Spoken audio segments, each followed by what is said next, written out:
Paano siya na-handle? Paano mo na-handle yung sinabi ng tao? Ayun, as I said earlier, I don't handle them, but I handle how I react. So I, move away because they're not worth my time, and they're not worth my precious moment to be, my precious feelings to be wasted on. And ano yung naging preparation mo sa, kasi yung Lin lang nagkaroon ng teleserye version, ano yung naging preparation mo doon? For Lin lang? Yeah. Kung alam nyo lang, hindi masyadong prepared. Hindi masyadong prepared. It's because, the script was already given to us really late.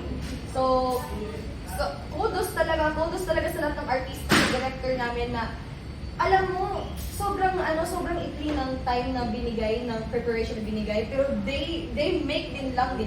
Yeah. And they're amazing. Like, to Ate Kimi, to Kuya Paolo, Kuya JM, Miss Maricel, kay Teacher Ruby, and kila Direk Jojo and Direk FMR. They are such an amazing people, such talented people na who made din lang now. So, with a short span of time of preparation, they made Lin lang really big. And sino yung inspiration mo sa pag-acting mo ngayon? Sa pag-acting ko, wala pa akong acting ngayon. Pero siguro after that kasi ng Lin lang, napunta ako sa tabing ilaw.